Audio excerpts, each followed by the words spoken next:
Bonjour à tous. Aujourd'hui, on parle de bulle intelligence artificielle. Évidemment, on va parler de Nvidia, mais aussi des records de dividendes du CAC 40 en 2023, d'Air Liquide et d'Equasense. J'ai failli l'oublier, mais évidemment, on va parler d'inflation.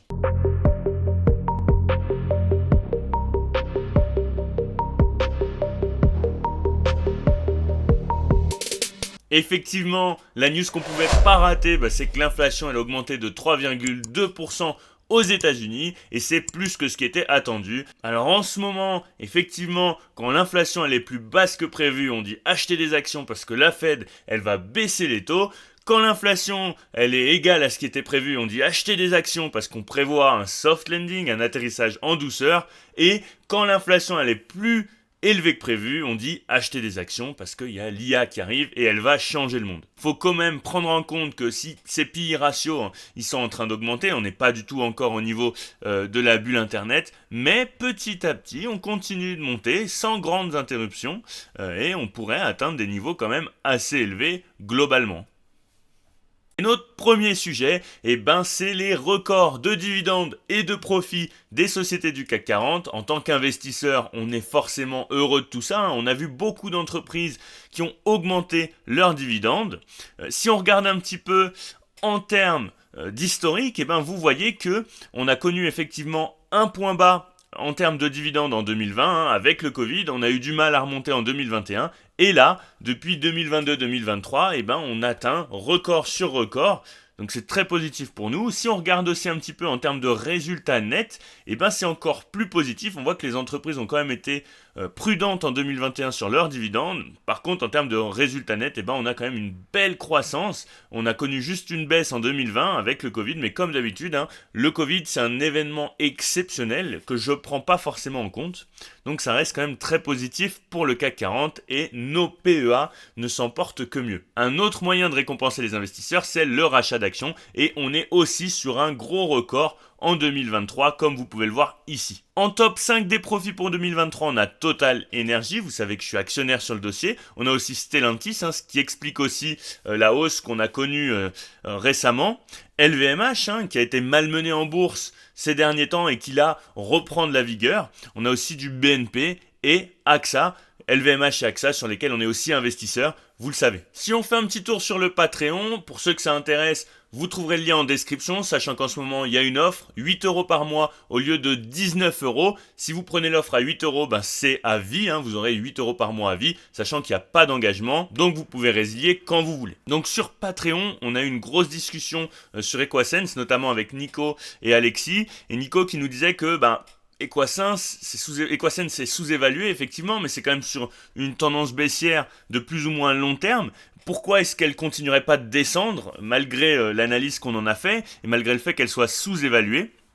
Du coup, on a analysé les éléments qui personnellement me font dire qu'on a connu là une très bonne zone d'achat pour Equasense. Ça ne veut pas dire qu'elle ne peut pas continuer de descendre, mais il y a quand même des indicateurs qui me font dire personnellement que ça ira mieux pour Equasense et vous avez l'analyse complète sur Patreon. Ensuite, on va parler un petit peu de bulle. On voit beaucoup ça passer en ce moment. La bulle intelligence artificielle. On est à des niveaux qu'on n'a pas connus depuis des années. C'est une bulle qui va exploser. Bon, en attendant... ça ne cesse de monter, notamment pour Nvidia et les semi-conducteurs.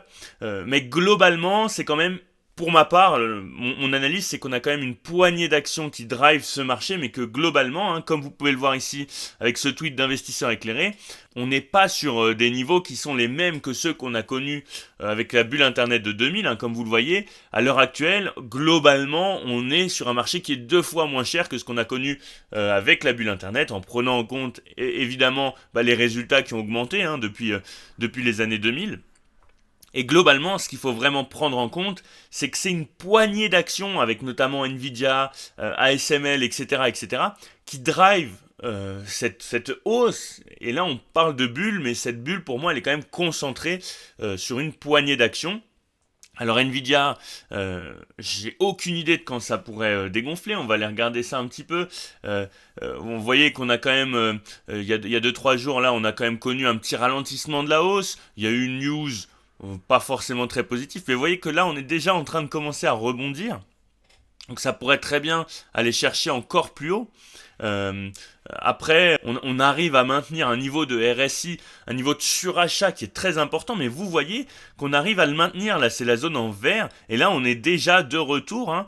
On n'a pas connu de zone de survente depuis un certain moment, et là, on est déjà de retour dans cette zone de surachat, et c'est une zone qu'on arrive à maintenir, ce qui est assez rare quand même. Si on regarde un petit peu en termes de value, vous voyez quand même que sur Nvidia, on a un PE ratio qui est de 77. Alors c'est à nuancer parce qu'on a un forward PE qui est à 37-38. Donc effectivement dans le futur, si l'entreprise arrive à augmenter ses revenus, le PE ratio pourrait diminuer, mais à l'heure actuelle, le marché est vraiment euphorique sur le dossier et prend plus réellement en compte la value de l'entreprise. Hein. Vous voyez qu'on est en train d'atteindre des niveaux de surévaluation, bon, qu'on a déjà connus, hein, mais qui sont extrêmement élevés. On peut tout à fait aller dépasser encore ces niveaux. Si ça devient réellement une bulle, Nvidia, on pourrait dépasser encore ces niveaux-là, mais ce serait quand même un petit peu extrême, et on anticipe quand même une évolution du business qui est extrêmement intéressante. Alors est-ce que l'intelligence artificielle, ça va être une révolution? Oui, je pense, mais est-ce que ça va l'être au point de ce que pense le marché finalement? Mais là, pour le marché, on a quand même une vision de l'intelligence artificielle qui est, pour ma part, dans un premier temps prématurée, et puis qui est pas claire, parce que on pense qu'avec l'intelligence artificielle, on pourra tout faire, tout régler, etc. Ce qui pour moi n'est pas le cas. On aura quand même toujours besoin de l'humain, notamment pour ce qui va être de la créativité et plein d'autres domaines. Donc personnellement, je suis pas aussi hypé que le marché sur l'intelligence artificielle. Ensuite, on a notre petit Air Liquide qui continue son petit chemin. On a créé un gap là juste ici. Pourquoi pas revenir le combler en partie ou complètement, hein, ce qui pourrait nous faire revenir sur des moyennes mobiles qui sont un petit peu plus basses. On est actuellement dans une zone de surachat en termes de RSI. Ça ne veut pas forcément dire grand-chose. Hein. Vous voyez que là, par exemple, dernièrement, en novembre, on était rentré sur cette zone de surachat, on était très peu redescendu et puis on était très vite reparti à la hausse. Donc encore un nouvel ATH pour Air Liquide qui n'arrête pas, pour l'instant, sa belle croissance.